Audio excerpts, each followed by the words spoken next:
അപ്പം അന്ന് ആലപ്പി മദ്രാസ് രണ്ട് ട്രെയിനാണ് ഉള്ളത്. ട്രെയിനിന് പോയിട്ട് നമ്മൾ ചെന്നൈ പോയിട്ട് പഴയ അംബാസഡർക്കാരനെ നമ്മൾ വിളിക്കാൻ പറ്റും. അപ്പം ഞങ്ങൾ വിളിക്കുമ്പോൾ ഞങ്ങൾ 3-4 പേര് മ്യൂക്രിക്കാരായിരുന്നല്ലോ അന്ന് ഞങ്ങളെല്ലാം. വിളിക്കാൻ പോയിട്ട് സ്റ്റുഡിയോയിൽ പോയി ഡബിങ്ങിന് പോകുമ്പോൾ അവിടുത്തെ മദ്രാസിൽ ചെന്നൈയിലെ രാവിലത്തെ സൈക്കിളിൽ കൊണ്ടുവരുന്നൊരു ബ്രേക്ക്ഫാസ്റ്റ് അതും പിന്നെ ഡബിങ് കഴിഞ്ഞ് തിരിച്ചുകൊണ്ട് യാത്ര. അന്ന് സാധാരണ കോച്ചിൽ നമ്മൾ യാത്ര ചെയ്യുമ്പോൾ തിക്കും തിരക്കൊക്കെ യാത്ര ചെയ്ത് നമ്മൾ വരും. അപ്പോൾ ഒരു സൗകര്യം ടിക്കറ്റ് ഒന്നും കൺഫേം അല്ല, അങ്ങനെ വരുമായിരുന്നു. പക്ഷെ നമ്മളിപ്പോൾ ചെന്നൈയിൽ പോകുമ്പോൾ അതൊക്കെ ഒരു ഓർമ്മയാണ്.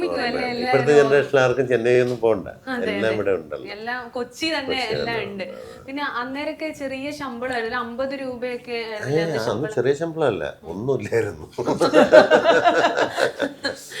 ഒന്നുമില്ലായിരുന്നു. നമ്മൾ 40 ദിവസമൊക്കെ വർക്ക് ചെയ്ത് കഴിഞ്ഞ് പോകുമ്പോൾ ആദ്യമായി സിനിമ വന്ന ആദ്യം കടപ്പാടാവും, പിന്നെ അത് കടമായി മാറും. 3 സിനിമ ഉണ്ട്, പിന്നെ പൈസയൊന്നും ഇല്ലായിരുന്നു. അന്ന് നമ്മൾ ഭക്ഷണം വരാൻ ലേറ്റ് ആയാലും ഈ പറയുന്ന പോലെ ചായ കുടിക്കാം, പക്ഷെ ഭക്ഷണം വാങ്ങിച്ച് കഴിക്കരുത്. കഴിച്ച് കഴിഞ്ഞാൽ നമ്മൾ കയ്യിൽ നിന്ന് പൈസ കൊടുക്കും.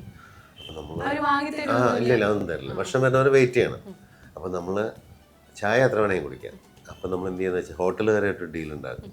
അതായത് നമ്മളൊരു 8 ചായയുടെ ബില്ല് ചെയ്തിട്ട് ഒരു പൊറോട്ടയും ബീഫും മേടിക്കും. ചായയുടെ പേരിലായിരുന്നു ബില്ല്. അങ്ങനെയുള്ള അങ്ങനെ അന്നൊക്കെ എന്ത് പ്രൊഡ്യൂസർ ഉണ്ടെങ്കിൽ ചിലപ്പോൾ കേൾക്കും.